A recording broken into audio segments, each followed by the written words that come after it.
Hi guys, happy Sunday with Satan. Alright, so last night is kind of weird. I don't know if you guys caught anything on the video yesterday about the Peggy, the doll, the camera changing colors, doing all kinds of weird stuff, and then I had some really odd, I downloaded this ghost box. I don't know if it really works, but a real one would probably work. So I did it around Annabelle, and it was weird. It was odd. It said they were inside me. I was like, oh, wonderful. Lucy something. I don't know. It was weird. It was really weird. So I don't know about that one. Alright, so I had a dream about possession. Don't know who was possessed, but I know it was about possession. So, 9 disturbing cases of real-life exorcism and possession. So, yeah. I guess these are supposed to be the scariest ones, so let's see if they are. Alright, so first we have... Where did I go? Oh, Annalise Michael? Yes, Annalise, the original Emily Rose. Alright, so with her, we have perhaps one of the most terrifying exorcism cases in history. Annalise Michael's story went on to inspire the 2005 film The Exorcism of Emily Rose. It's very difficult, a very difficult one. So, Michael, a young German woman, had struggled from an early age with mental illness, diagnosed with epileptic psychosis. That's not even a medical term. That's not a real thing. That's like syndrome of symptoms that she's got. So, she also experienced depression and visual auditory hallucinations for which she was hospitalized. So, with time, her symptoms intensified, growing to include an aversion towards religious iconography. Her story, I don't know. I guess you only really honestly see people that believe in it get possessed usually. It's usually only Christians and Catholics, the most devout, that get possessed. So I don't know. So both she and her Catholic family, yes, attributed her condition to demonic possession. I guess if you have to, you have to believe it, and I don't. I just can't. I can't. It's not possible. Not for me. So at the beginning, at 22, she underwent an intense 10 months of Catholic exorcism rites. Well, no wonder the girl died. Nearly 70 exorcisms were performed in secrecy under the order of the church. No wonder she died. That's sad.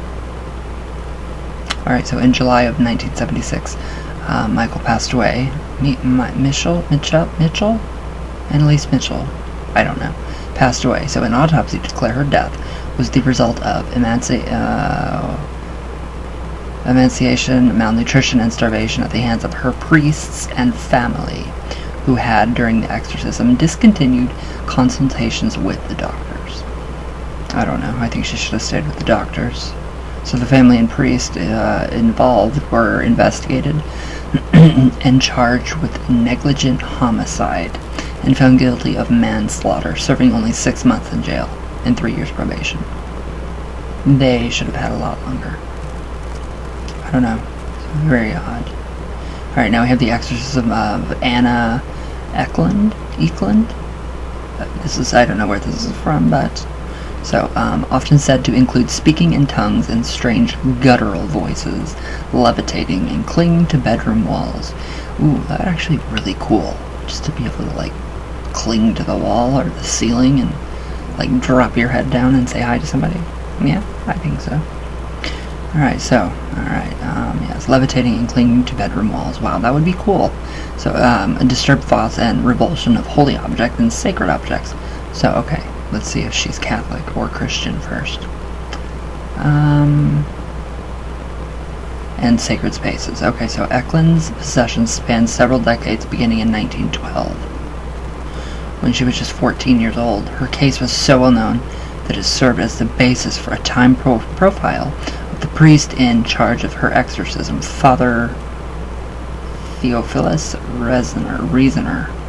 So Anna's demonic possession was reportedly the result of a curse put on the devout Catholic.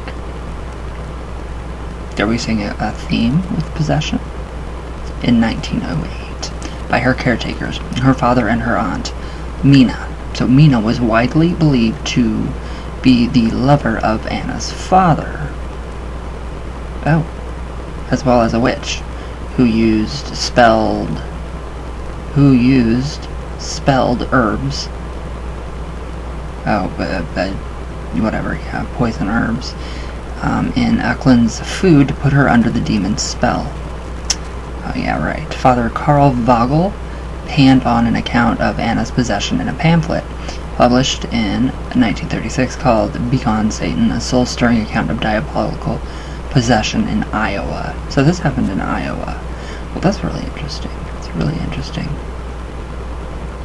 So they have the whole thing in common. The devout Catholics. Only the devout experience possession. So, alright. Now, the first exorcism performed on her in 1912 was successful for a time, but Eklund would be possessed again by even more demons in 1928. Her second exorcism, which lasted 3 sessions, was held at a convent in Erling, Iowa, and was so grueling it resulted in the deterioration of Eklund's body.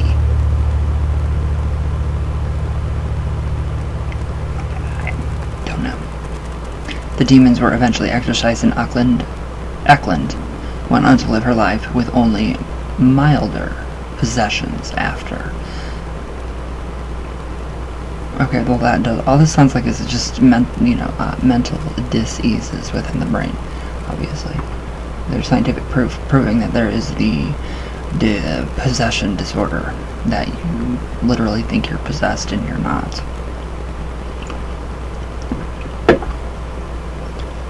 I just thought this would be kind of fun for Halloween coming up.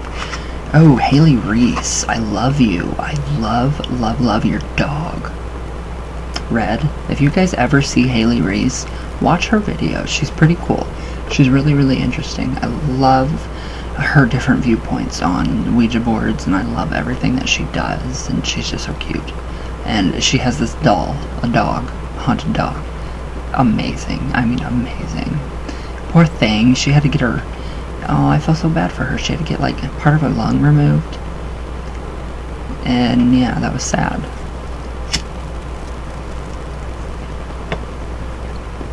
She really is one of my favorite YouTubers. I literally just sit here. I didn't know I could get to YouTube on my TV now. No clue. Didn't know that happened. Didn't know you could do it. Now I know how people watch me on their TVs. So now I watch her on my TV. So Haley Race, I watch you like every single night. I mean, it's just great. Your information is incredible. And your trip to the Warren's Occult Museum was amazing. You are so respectful, and I love it. So, now we have the Smurls Poltergeist. Now, this was one that is, I think this has to do with Ed and Lorraine. I think they were involved in this case. So, unlike many other well-known cases of a demonic possession, the Smurl family claimed it was not a person who was possessed. Instead, they claimed their West Pittston, Pennsylvania double-block home had been taken over by a poltergeist. So, the Smurls family's case was both highly publicized and heavily scrutinized, discredited by paranormal professors and clergy, who claimed on several occasions that nothing unusual was happening at the residence. Related 6 paranormal cases investigated by Ed and Lorraine Warren that we can't stop talking about. So, okay, they were actually involved in it. And I find it, I don't know if this is very true or not, but I find that everything that they've ever investigated, like everything in their occult museum, has no basis in the real world. It's only what they have said about it. You can't find any facts, any scientific facts. You can't find anything on what the Warrens actually did. Like Annabelle. Some people think it's just a manifestation of them. Annabelle would be. The shadow doll? Never heard of it. Never heard of that. It's not even in witchcraft. But yeah, whatever I don't know. Yeah, I'm not gonna. Anyways. However, paranormal investigators and demonologists, how, if they claim to have never read books And Ed was a self-taught demonologist. Okay, so Ed studied. How did, and Lorraine claimed to never have ever heard or read anything about psychic abilities. I find that very hard to believe. So, alright, so Ed and Lorraine Warren claimed that the house was occupied by a very powerful demon. Is there ever a case with just regular spirits with them? Is it always demons and devils? Most yes, it is. Alright, so performing several exorcisms on the home to rid it of the dark shadow they saw. The unsuccessful exorcism was done in an attempt to stop the demon's alleged attacks on the family, which included loud banging, foul-smelling odors, shaken mattresses, physical and sexual assaults on one member of the family, others being pushed downstairs, and even their dog being thrown into the wall. Now that is sick. Whoever would fake or lie about their dog being smashed into a wall is sick and needs help. And I'm really, really happy that animal cruelty is now a felony in the United States, the entire United States. It's a felony, and I really hope that voodoo, Santeria, all these other different frickin' crazy-ass religions that want to sacrifice animals because they think that the gods and goddesses and the Luwa, whatever, and the Orisha claim blood. No. I hope that is excluded. I hope that they do not have religious protection. That is stupid. You do not harm an animal for your religious beliefs. That's stupid. And if you do, you're sick. You need help. So, anyway, sorry, animal activist coming through. Okay, so yes, the exorcism was unsuccessful. Others being pushed downstairs, even their dog. Yeah, I don't want to go. Yeah, anyway, the dog, no. In 1986, after publishing a book about their experiences, the family claimed intense prayer had helped return things to normal. Although the family matriarch said that there were still odd occurrences in 1987. Alright, so, could be. I mean, very possible. These people truly believe this. So, they manifest this. And when you get a group of people together, like the Warrens, cough cough, manifestations. Self-fulfilling prophecies, manifestations, all of it. And the possession, whatever it's scientifically called, the possession disorder. Now we have Ronald Doe.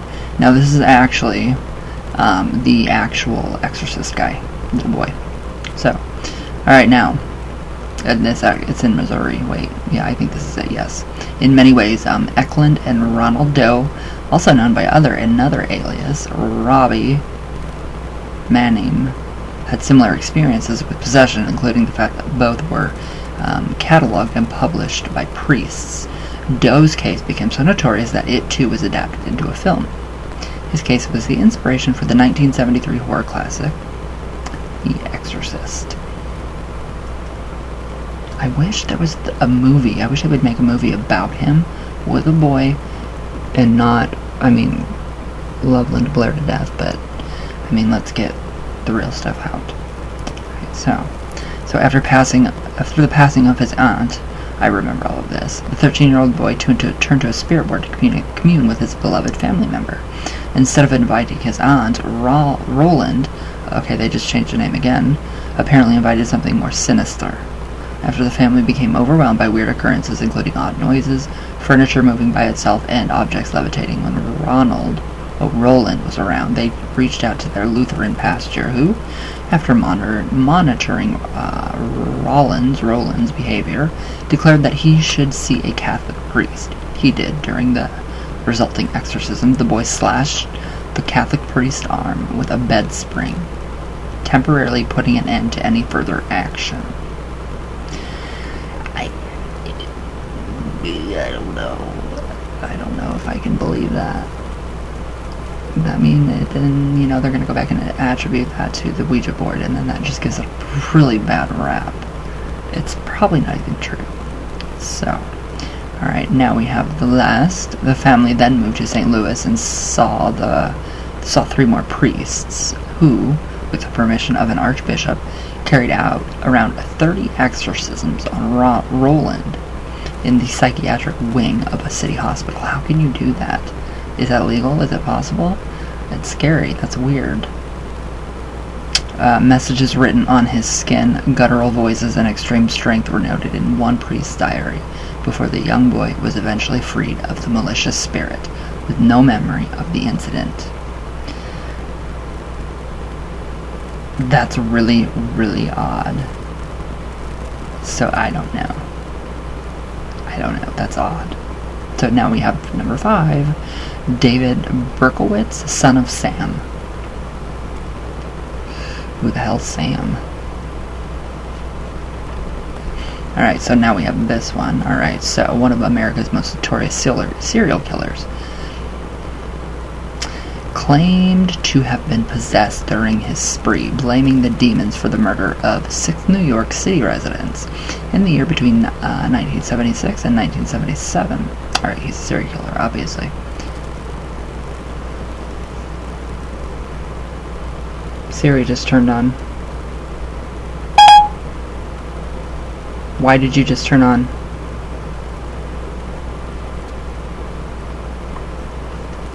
It's been doing this ever since I got her. Alright, now, Berkowitz would terrorize the residents of the city's 5 boroughs and murdering 6 and wounding 7, a violent spree he attributed to Papa Sam, a mysterious, evil figure that Berkowitz referenced in his letters he left at his crime scenes. It's odd. It's very odd. It's like the Zodiac Killer. So after his capture, it was revealed that Sam was the dog of his neighbor, Sam Carr. Wow. Berkowitz claimed in his prison diaries that the animal was possessed by a 6,000-year-old man named Sam, an alcoholic who consumed human blood. Berkowitz, who claimed that the spirit locked him in the attic and commanded him to kill through the dog. That's no. He told me to, quote, this is quote what he says, so he told me to kill through his dog, as he usually does, unquote, David wrote in his diaries, before revealing concern that he may one day evolve into a humanoid or demon in a more complete state. Yeah, people need help. Alright, now, although Berkowitz has gone back and forth, sometimes sticking with the possession story, sometimes recanting it, he, to this day, believes that his crimes were part of an epic struggle between God and the devil. That's what most people say, too. That's really honestly what most people say, too. Now we have the strange case of Michael Taylor, and this is really weird. This is really, really weird. So, unlike several other well-known cases of exorcism, Michael Taylor's did not end up in a return to normalcy after Christine Taylor accused her increasingly erratic and socially distant husband of adultery with their church group leader during a meeting. I wouldn't doubt it. Taylor lashed out at both his wife and his alleged mistress, so this was out of anger, obviously. In a short time, his terrifying behavior increased in frequency and intensity, and it was decided that Michael would have been seen by a priest.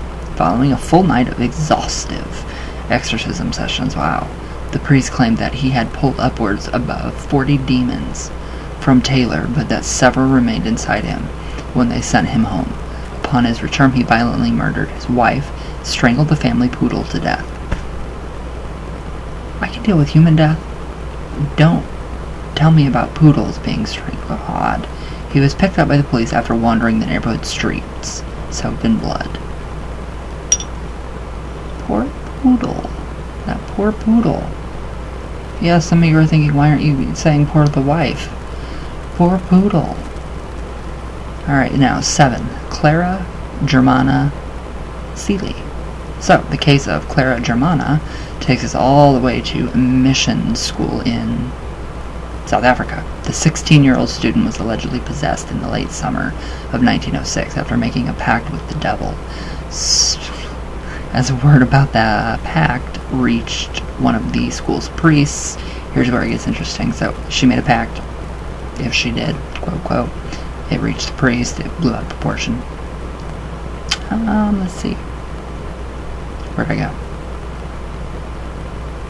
So Clara's behavior began to become erratic and intensified rapidly, with witnesses claiming that the young girl developed a strong aversion to holy objects, tore at her clothes, talked to things that weren't visible, and growled like an animal. She also gained knowledge of other languages. Cool. Supposedly levitated up to 5 feet off the ground. Could help. Put up some pictures, posters. Exhibited superhuman strength. Ooh, good. She could help move some stuff.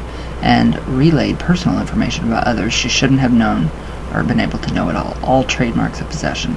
I think she was probably a medium. 2 priests performed an exorcism that lasted more than a day. Why? But another became necessary in January of 1907 after the girl admitted she had made yet another pact with the devil. Was this for attention? I'm thinking it's for attention.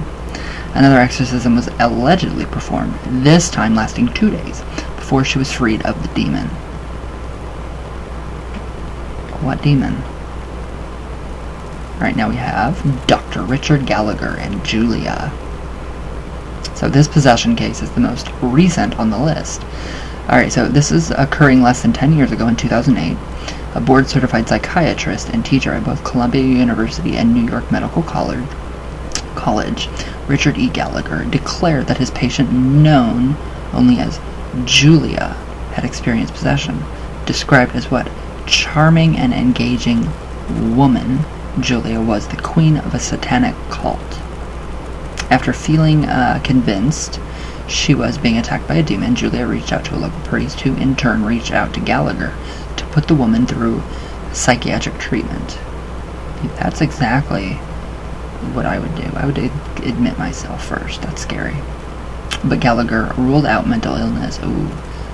After seeing his patient enter trance-like states and finding items flying off the shelves in his office, Julia speaking in tongues and sharing details about his life that she couldn't know.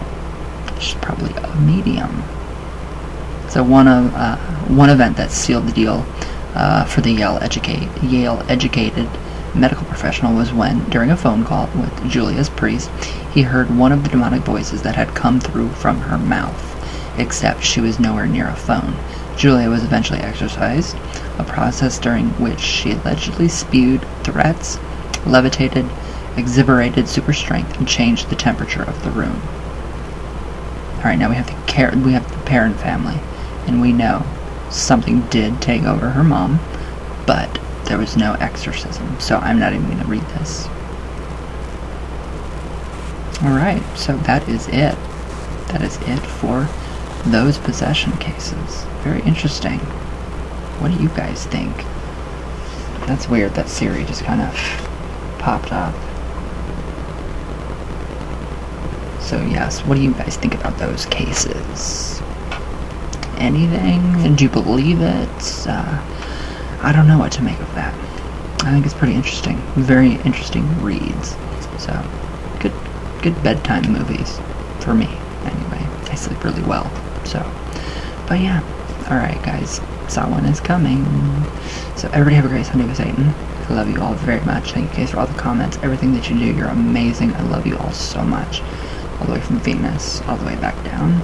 And I'm going to be doing a book giveaway for one of my books on Amazon, so just keep checking back, and I will let you guys know. Check here, check my public page. So, I love you all, and thank you guys for watching. Thank you for all the prayers, the healing, all that. I can definitely feel it, so thank you guys, and I love you all.